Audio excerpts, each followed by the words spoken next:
Halo sobat, jumpa lagi. Melanjutkan kisah Mata Air di Bayangan Bukit, karya S.H. Mintarja. Kali ini dalam episode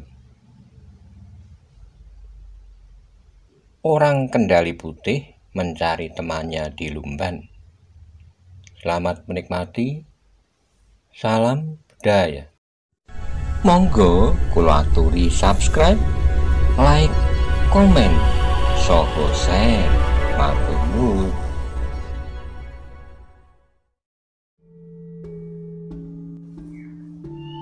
Anak malas itu tentu sibuk dengan pematangnya yang pecah, desis yang seorang.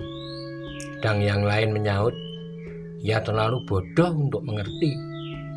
Kawan-kawannya tertawa, namun suara tertawa itu terputus ketika salah seorang melihat Jeliteng melangkah mendekat sambil memegang perutnya. Dalam cahaya obor di depan gardu itu, kawan-kawannya melihat wajah Jeliteng yang tegang. "Mengapa perutmu?" bertanya seorang kawannya. "Sakit," tahu Jeliteng yang langsung membaringkan dirinya di gardu yang sempit itu. Kawan-kawannya membiarkannya meskipun salah seorang dari mereka bergumam, "Kau sita tempat yang hanya sempit untuk dirimu sendiri." Jeliteng tidak menyaut, bahkan ia pun melingkar sambil menyelubungi seluruh tubuhnya dengan kain panjangnya. Namun pada itu seisi gardu itu pun terkejut ketika mereka mendengar derap kaki kuda memecah sepinya malam. Jenak anak-anak muda itu tercekam, namun kemudian mereka mulai berdesak-desakan sambil gemetar. "Kau dengar suara kaki kuda itu?" desis seseorang. Kawannya yang sudah gemetar menggeram. "Hanya orang tuli sajalah yang tidak mendengar suara derap kaki itu." Yang lain pun terdiam, namun salah seorang dari mereka tiba-tiba mengguncang kaki Jeliteng sambil berdesis, "Jeliteng, bangun! Ada seorang kuda datang." Jeliteng tidak bergerak, nampaknya ia sudah tertidur nyenyak. "Jeliteng, Jeliteng!" Yang lain ikut mengguncang. "Oh!" Jeliteng tiba-tiba mengeluh, "Perutku sakit." "Bangun! Kau dengar derap kaki kuda yang semakin dekat itu?" Peduli dengan seekor kuda? Gila, kawannya yang bertubuh tinggi menjadi jengkel. "Jika kau dicekiknya terserah, kami pun tidak peduli." Tiba-tiba Jeliteng bangkit dengan suara bergetar. Ia bertanya, "Apa yang terjadi? Apa?" "Diamlah, kuda itu sudah dekat." Jeliteng tidak sempat menjawab ketika ia turun dari gardu. Ternyata yang dilihat mendekat bukannya seekor kuda, tapi 2 ekor kuda. Penunggang-penunggang kuda itu telah menarik kendali kuda masing-masing ketika mereka melihat beberapa orang anak muda berdiri di muka gardu, sehingga kedua ekor kuda itu terhenti beberapa langkah saja di hadapan anak-anak muda itu. Anak-anak muda itu menjadi gemetar ketika mereka melihat dalam cahaya obor 2 wajah yang garang memandang mereka dengan tegang. Dada mereka bagaikan retak ketika salah seorang dari keduanya tiba-tiba saja membentak, "Hei, kalian anak-anak Lumban!" Tidak ada yang dapat segera menjawab, mulut-mulut menjadi bagaikan membeku. "Hei, apakah semuanya tuli?" Yang lain hampir berteriak. Jantung anak-anak muda itu bagaikan rontok, apalagi ketika salah seorang dari kedua orang berkuda itu melompat turun. "Hei, kalian bisu atau tuli? Jawab, bukankah ini pedukuhan Lumban?" Anak muda yang bertubuh tinggi yang kebetulan berdiri di paling depan terpaksa berusaha untuk menjawab, "Ya, Kisanak." Orang itu tiba-tiba tertawa sambil mengangguk-angguk. Ia berkata, "Kau anak berani, kemarilah." Anak muda bertubuh tinggi itu menjadi semakin gemetar. Sedangkan orang itu masih saja tertawa sambil berkata, "Kemarilah anak muda, kau nampaknya anak muda yang paling berani di antara semua kawan-kawanmu." Anak muda bertubuh tinggi itu menjadi semakin gemetar. "Mengapa kau diam saja?" Orang berwajah garang itu bertanya. Aku tidak apa-apa, aku hanya ingin bertanya. Anak muda itu bagaikan menjadi lumpuh karena itu ia sama sekali tidak bergeser. Baiklah, jika kau tidak mau mendekat, akulah yang akan mendekat. Tetapi tidak-tidaknya kau tidak bisu dan tidak tuli. Ketika orang berwajah garang itu maju selangkah, di luar sadarnya anak-anak muda Lumban Wetan itu bergeser mundur. Karena itulah maka orang itu pun tertawa semakin keras, katanya. Lumban memang aneh, ternyata anak-anak mudanya tidak lebih dari seekor cacing. Anak-anak muda itu menjadi semakin gemetar. Nyawa mereka rasa-rasanya telah meloncat dari ubun-ubun ketika tiba-tiba saja orang itu membentak, "Hei, siapa di antara kalian yang melihat dua orang kawanku yang datang ke pedukuhan ini? Hei!" Pertanyaan itu benar-benar mengejutkan. Kalian menjadi bisu lagi. "Hei, kau yang paling berani yang tidak bisu dan tidak tuli, jawab pertanyaanku." Tetapi anak-anak muda yang bertubuh tinggi itu benar-benar telah terbungkam. Keringatnya mengalir di seluruh tubuhnya, namun badannya terasa menjadi sangat dingin seperti air wahyu semindu. Orang bertubuh kekar dan berwajah garang itu maju lagi selangkah. Sekali lagi ia berteriak, "Siapa yang melihat dua orang kawanku datang ke pedukuhan ini?" Ia tidak kembali pada waktu yang sudah ditentukan, dan aku pasti bahwa keduanya telah sampai ke pedukuhan ini. Tapi aku tidak dapat menjumpainya di tempat yang sudah ditentukan. Anak muda itu benar-benar menggigil. Mereka segera mengetahui bahwa yang dimaksud tentu dua orang yang telah dibunuh oleh Daruwerdi di sebuah bukit, yang kemudian dikuburkan bersama seorang yang lain yang menurut keterangan justru kawan Daruwerdi sendiri, yang mati dibunuh oleh dua orang yang kemudian terbunuh pula itu. Tapi tidak ada mulut yang dapat mengatakannya. Bahkan untuk menyebut bahwa kedua orang itu berurusan dengan orang-orang Lumban Kulon pun tidak ada yang dapat mengucapkannya. "Hei, cepat! Apakah kau merahasiakannya? Apakah terjadi sesuatu dengan kawan-kawanku itu? Katakan, jika kalian mengetahui sesuatu tentang mereka." Kediaman anak muda Lumban Wetan itu justru telah menumbuhkan kecurigaan pada kedua orang berwajah garang itu. Yang masih duduk di punggung kuda tiba-tiba saja berteriak, "Cepat, sebut apa yang terjadi. Kalian tentu mengetahui sesuatu yang kalian tidak dapat mengatakannya. Tapi jika kalian tidak mau mengatakan, maka kami akan mengambil sikap. Kami akan memaksa kalian untuk mengatakannya." Darah setiap tubuh rasa-rasanya telah berhenti mengalir. Wajah-wajah garang itu bagaikan menyala. Orang yang sudah turun dari kudanya itu pun menggeram. Kalian tentu mengetahui setiap peristiwa akan segera diketahui oleh setiap orang di pedukuhan ini. Anak-anak muda di muka gaduh itu seolah-olah telah menjadi patung yang beku. Napas pun rasa-rasanya tidak lagi dapat mengalir sewajarnya, sehingga dada mereka merasa sesak dan kepala mereka menjadi pening. "Cepat!" tiba-tiba saja orang itu berteriak. "Di pedukuhan seperti ini tidak ada yang dapat dirahasiakan, juga tentang kedua orang kawanku itu. Aku berjanji untuk tidak berbuat sesuatu atas kalian. Jika kalian mengatakannya dan jika kalian tidak terlibat dalam persoalan dengan mereka." Tapi mulut-mulut bagaikan tersumbat. "Aku tidak telaten," berkata orang yang sudah turun dari kudanya. "Aku akan mengambil seorang dari mereka dan memaksanya untuk berbicara. Jika mulutnya tidak mau terbuka, maka aku akan memerah darahnya sampai kering."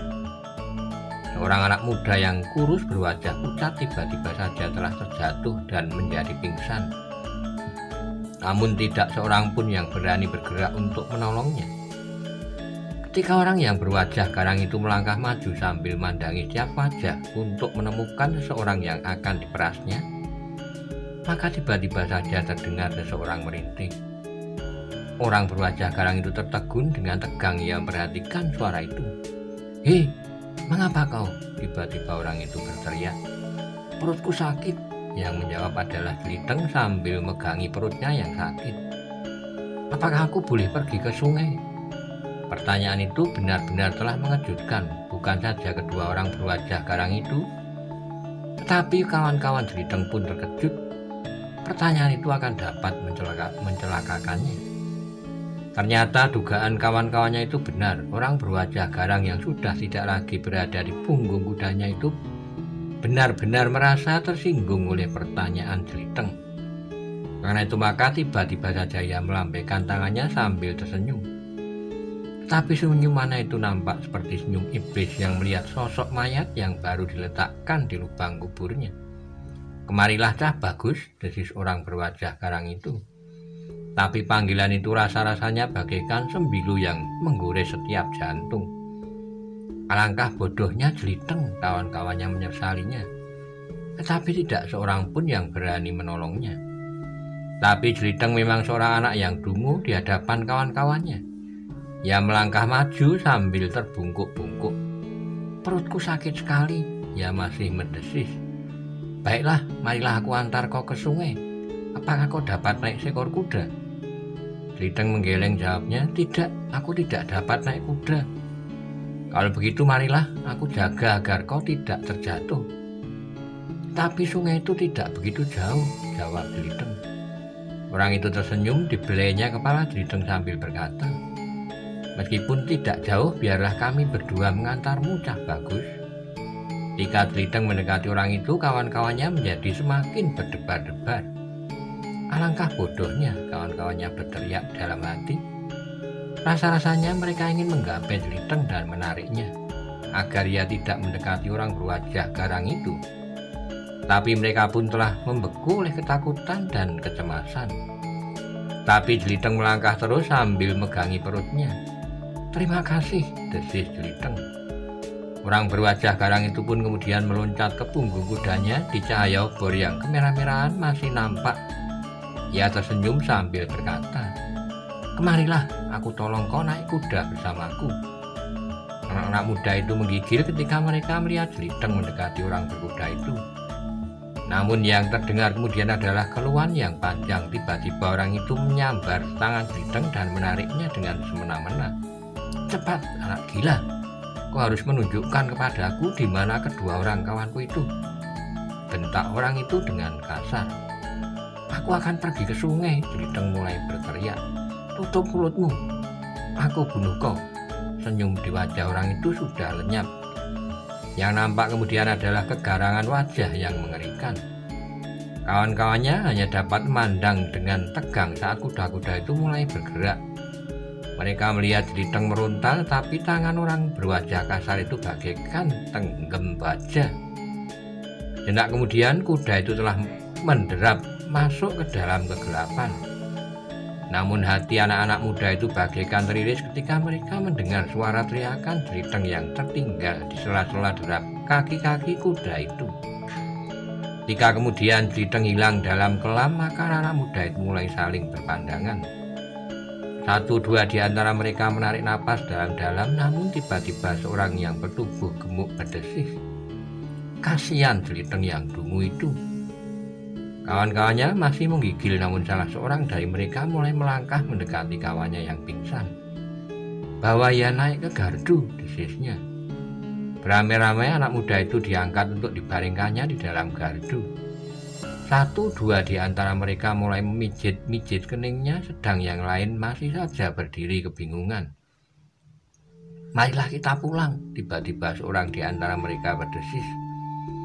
"Bagaimana jika mereka kembali lagi kemari?" "Ya, kita pulang saja." Berapa orang menjadi ragu-ragu. Seorang yang paling tua berkata, "Mereka tidak akan kembali lagi. Kita menunggu sejenak apa yang terjadi dengan Jeliteng." Anak-anak muda itu menjadi semakin ragu-ragu, tetapi tidak seorang pun di antara mereka yang meninggalkan gardu. Hati mereka benar-benar menjadi kecut sehingga mereka kebingungan apakah yang sebaiknya dilakukan. Sementara itu beberapa orang yang tinggal di sebelah menyebelah gardu itu terkejut mendengar keributan yang terjadi. Mereka mendengar beberapa orang berteriak membentak tetapi juga mengaduh. Satu dua orang laki-laki telah keluar dari rumahnya dengan hati-hati. Mereka mulai mengintip. Ketika mereka masih melihat obor di gardu menyala dan mereka masih melihat anak-anak muda di muka gardu itu, maka mereka pun segera mendekat. Mereka hanya dapat mendengar apa yang telah terjadi dengan Jeliteng. "Kasihan janda itu," desis seseorang. "Anak itu hilang sejak kanak-kanak, belum lama ya kembali. Kini ya mengalami bencana." "Ya," sahut yang lain. "Begitu lama anak itu pergi sehingga kita yang tua ini tidak lagi dapat mengingat bahwa janda itu mempunyai anak laki-laki. Agaknya kini harus kehilangan untuk yang kedua kalinya. Apakah kita akan memberitahukan kepadanya?" bertanya seorang anak muda.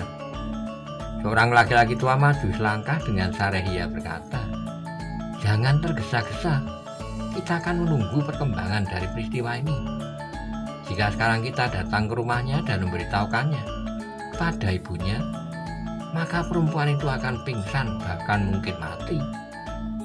Yang lain mengangguk-angguk. Seorang anak muda berkata, "Baiklah, kita menunggu perkembangannya. Besok pagi-pagi kita akan menelusuri jalan-jalan di Lumban Wetan, dan kalau perlu di Lumban Kulon, mungkin kita dapat menemukannya."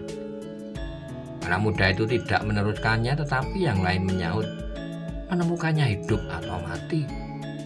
Seorang tua menarik napas dalam-dalam, katanya, "Kita akan mengatakannya kepada Daruwerdi. Apakah yang sebenarnya kita lakukan?" "Ya, besok kita menemui Daruwerdi di Lumban Kulon." Hampir berbareng beberapa orang menjawab. Sejenak kemudian maka orang-orang tua itu pun minta diri kembali ke rumah masing-masing, sedang beberapa orang anak muda masih tetap berada di gardu. Namun tidak seorang pun yang berani membaringkan dirinya. Jika mereka mendengar derap kaki kuda, maka mereka sudah siap menghambur melarikan diri. Sementara itu kedua ekor kuda dengan penunggangnya telah berderap keluar perdukuhan dengan membawa Jeliteng yang meronta-ronta. Namun himpitan tangan orang berwajah garang itu semakin lama menjadi semakin kuat mencekam lengan Jeliteng. "Aku akan pergi ke sungai," teriak Jeliteng. "Tutup mulutmu atau aku bunuh kau," bentak orang berwajah garang itu. "Sekarang tunjukkan di mana kau melihat kedua orang kawanku, dengan siapa mereka berhubungan dan apakah yang sudah terjadi." Aku tidak tahu," Jeliteng masih berteriak. "Jika kau tidak mau diam, aku cekik kau sampai mati," geram orang berwajah garang itu. Sejenak Jeliteng terdiam. Yang terdengar di kesunyian malam hanyalah derap kaki kuda yang berlari kencang di bulak panjang itu. Namun tiba-tiba mereka sudah sampai di tengah-tengah bulak, maka kuda itu pun berjalan semakin lambat, bahkan akhirnya berhenti sama sekali. Jeliteng masih tetap berada di punggung kuda. Orang berwajah garang yang memeganginya berdesis, "Kita berada di tengah-tengah bulak, anak manis." Jeliteng tidak menjawab. "Nah, sekarang katakan kepadaku apa yang kau ketahui tentang kedua orang kawanku yang sudah mendahului aku datang ke pedukuhan Lumban?" bertanya orang berwajah garang itu. "Akan dapat berbaik hati padamu, tapi aku juga dapat berbuat sesuatu yang barangkali belum pernah kau bayangkan." Jeliteng masih terdiam. "Misalnya?" orang itu melanjutkan kata-katanya. "Mengikatmu dan menarik di belakang kaki kuda, atau mengikatmu erat-erat dan menelungkupkan tubuhmu di parit yang airnya hanya mengalir sedalam mata kaki dengan sebuah batu besar di punggung, atau cara lain yang barangkali lebih menarik." Jeliteng sama sekali tidak menjawab. "Hei," orang itu mulai kehilangan kesabaran, "jawab pertanyaanku." Adalah di luar dugaan bahwa tiba-tiba saja Jeliteng justru tertawa. Bahkan kemudian dengan tangkasnya ia turun dari punggung kudanya sebelum orang yang berwajah garang itu sempat menyadari keadaannya. Pegangan lengannya yang agak mengendur telah dipergunakan sebaik-baiknya oleh Jeliteng, sehingga dengan mudah ia melepaskan diri, bahkan orang itu hampir jatuh karenanya. Sejenak kemudian Jeliteng telah berdiri beberapa langkah dari orang berwajah garang yang membawanya sambil bertolak pinggang. Sikap Jeliteng itu benar-benar telah mengejutkan orang-orang dari perguruan Kendali Putih itu. saat mereka bagaikan terpukul sehingga keduanya justru membeku di punggung kudanya. "Nah, Kisanak," berkata Jeliteng dengan suara yang jauh berbeda dengan lengkingan-lengkingan ketakutan di saat ia meninggalkan gardu. "Marilah kita berbicara dengan baik. Kau dapat bertanya dengan sopan dan aku akan menjawab dengan wajar." Yang terdengar kemudian adalah geram yang melontarkan kemarahan. Orang yang membawa Jeliteng bersamanya di satu punggung kuda itu pun bertanya dengan suara bergetar, "Apakah kau sudah menjadi gila karena ketakutan?" "Tidak, Kisanak," jawab Jeliteng sareh. "Aku memang ingin berbicara di tempat yang sepi seperti sekarang ini, agar tidak menakut-nakuti kawan-kawanku yang berada di gardu. Apalagi ketika aku menyadari bahwa aku berhadapan dengan orang-orang dari perguruan Kendali Putih." "Persetan," geram orang dari Kendali Putih yang seorang lagi.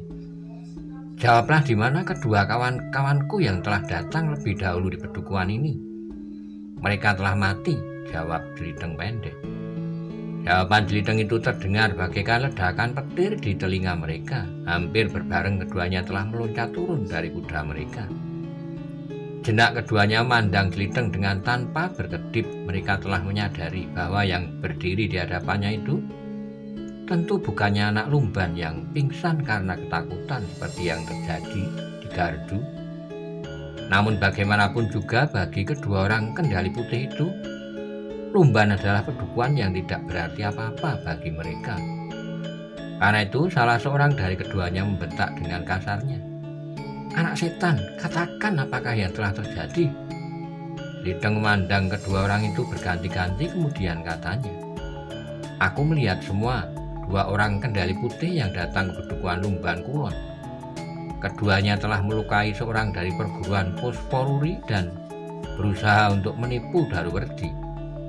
Tapi rahasia kawan-kawanmu itu dapat diketahui karena mereka tidak mampu menjawab istilah sandi yang sebelumnya sudah disiapkan oleh Daruwerdi dengan perguruan Posporuri. Dan itulah adalah kebodohan yang menentukan bagi kedua kawan-kawanmu itu." "Gila," geram kedua orang Kendali Putih itu. "Siapakah kau sebenarnya? Apakah kau yang bernama Daruwerdi?" "Bukan. Aku hanya melihat bagaimana Daruwerdi membunuh kedua orang kawanmu." "Bohong. Tentu 20 atau 30 orang lumban telah beramai-ramai mengepung dan mengeroyoknya. Mungkin diantaranya terdapat Daruwerdi dan kau sendiri." "Aku berkata sebenarnya," jawab Jeliteng. "Bukankah aku sudah berjanji untuk menjawab dengan wajar?" "Tidak ada orang yang dapat mengalahkan murid-murid dari perguruan Kendali Putih," teriak salah seorang dari mereka. "Ada Daruwerdi. Kau dengar, namanya Daruwerdi. Rumahnya Lumban Kulon. Ia seorang diri telah membunuh kedua orang kawan-kawanmu. Kau dengar?" Kata-kata Jeliteng itu membuat kedua orang Kendali Putih menjadi semakin marah. Dengan garangnya salah seorang dari keduanya membentak, "Jangan mengigo, aku dapat membunuhmu." Jeliteng termangu-mangu. Ia bergeser setapak ketika ia melihat salah seorang dari kedua orang Kendali Putih itu mengikat kudanya pada sebatang pohon perdu. Bahkan yang seorang pun telah berbuat serupa pula. Jeliteng sadar bahwa keadaan menjadi semakin gawat, tetapi ia sudah melakukannya dengan sengaja dan telah memperhitungkan akibatnya pula. "Hei anak gila," salah seorang dari kedua orang Kendali Putih itu menggeram. "Kau belum mengenal kami berdua. Kau belum mengenal perguruan Kendali Putih, karena itu nampaknya kau menganggap kami berdua seperti anak-anak yang merengek minta makanan. Cobalah kau menyadari keadaanmu. Agaknya kau belum terlambat minta ampun kepada kami dan mengatakan sebenarnya seperti yang kami inginkan." "Kisanak," jawab Jeliteng, "aku sudah mengatakan yang sebenarnya. Kedua orang Kendali Putih yang datang untuk mencari keterangan tentang pusaka yang tidak aku ketahui namanya telah terbuka rahasianya sehingga kemudian telah dibunuh oleh Daruwerdi, anak muda dari Lumban Kulon, setelah kedua orang Kendali Putih itu berhasil membunuh seorang dari perguruan Posporuri yang seharusnya mendapat keterangan dari Daruwerdi." Jeliteng berhenti sejenak lalu, "Kisanak, jika kau bertanya sekali lagi, maka jawabanku akan sama pula dengan jawabku itu dan jawaban-jawabanku sebelumnya. Karena itu jangan bertanya lagi tentang kedua orang kawanmu. Mungkin kau lebih baik bertanya siapakah Daruwerdi dan di manakah rumahnya." Kedua orang itu tidak lagi dapat mengendalikan kemarahannya, karena itu tiba-tiba saja salah seorang dari mereka telah mengayunkan tangannya menampar kening Jeliteng. Tetapi orang itu terkejut, ternyata tangannya tidak menyentuh anak muda itu meskipun Jeliteng tidak bergeser dari tempatnya. Ia hanya menarik kepalanya sambil miringkan wajahnya, kemudian seolah-olah seperti tidak terjadi sesuatu, ia berkata, "Jangan cepat marah. Jika kau ingin bertemu dengan Daruwerdi, marilah. Mungkin kalian berdua juga akan dibunuhnya seperti kedua kawanmu yang telah mati itu." Keduanya tidak dapat menahan diri lagi. Salah seorang dari mereka berkata kasar, "Setan alas, aku akan membunuhmu dengan caraku. Baru kemudian aku akan mencari Daruwerdi yang kau katakan itu." "Tetapi aku tidak percaya bualanmu, seolah-olah anak muda dari Lumban mampu membunuh orang-orang Kendari Putih. Apalagi seorang Daruwerdi melawan dua orang kawan-kawanku. Mengapa kau tidak percaya bahwa anak muda Lumban mampu mempertahankan dirinya, meskipun ia berhadapan dengan orang-orang Kendari Putih?" Pertanyaan itu benar-benar tantangan dan penghinaan bagi kedua orang Kendari Putih itu. Karena itu maka yang seorang dari keduanya segera melompat menerkam kepala Jeliteng sambil berteriak, "Aku bunuh kau perlahan-lahan dalam parit itu." Tapi tangannya juga tidak menyentuh sehelai rambut pun.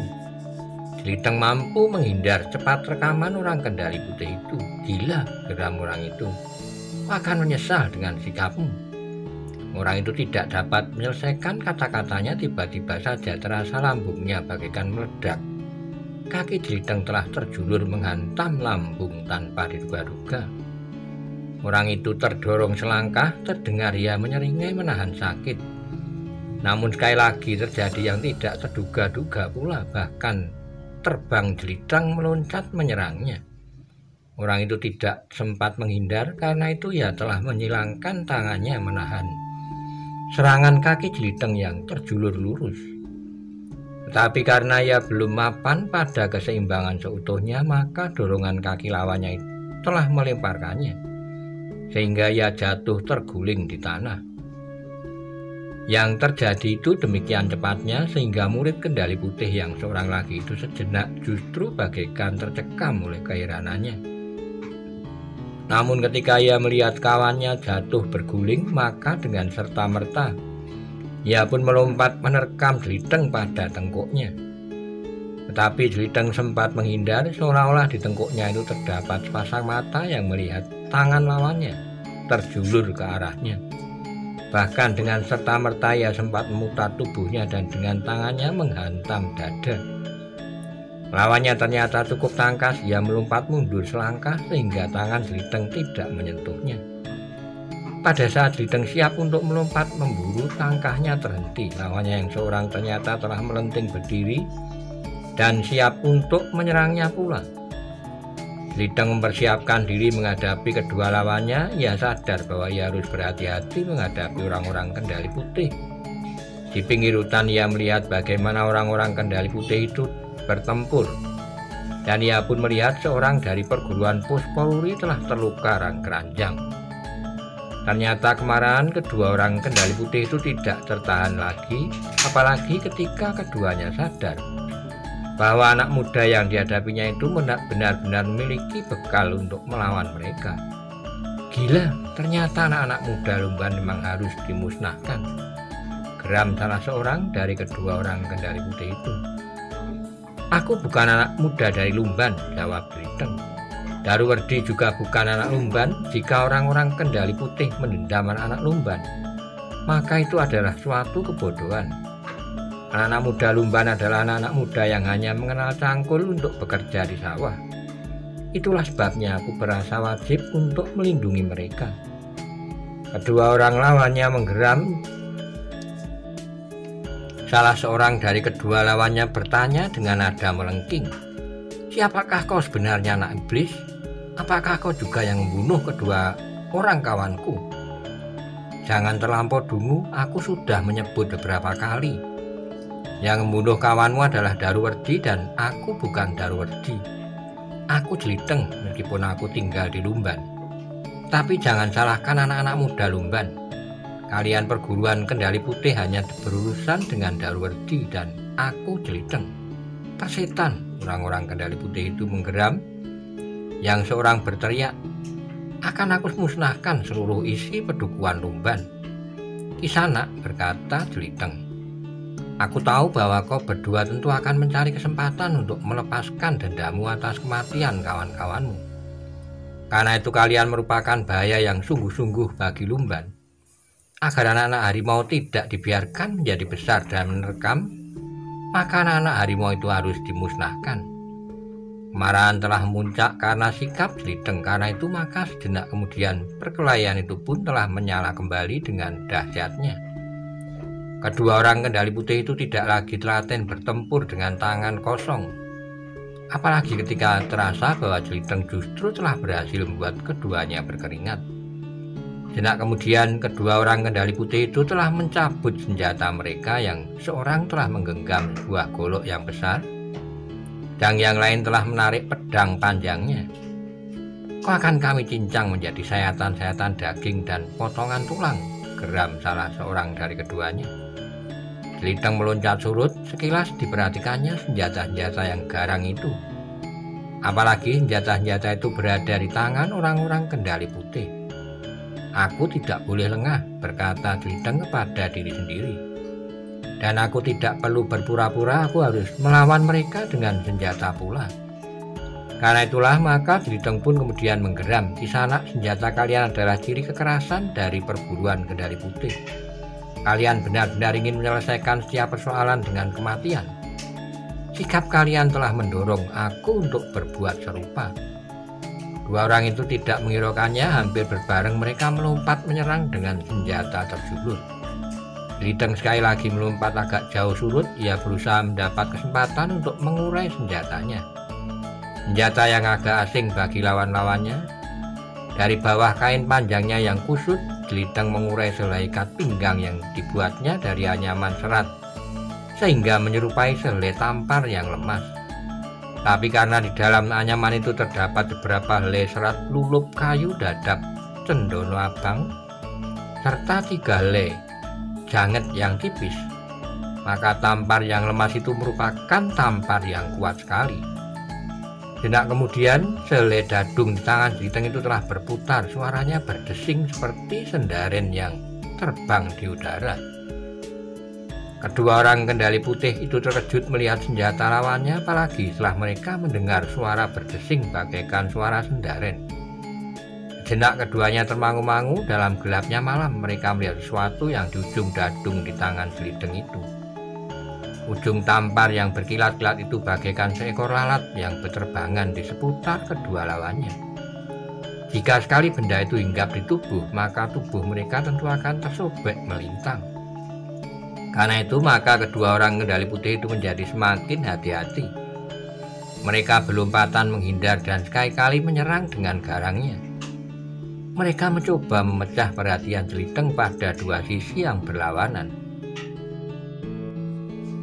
Namun Jeliteng benar-benar seorang yang sangat tangkas. Kakinya bagaikan kaki kijang, sementara tangannya dengan senjatanya bagaikan sayap seekor burung raksasa yang mengembang menyebarkan maut.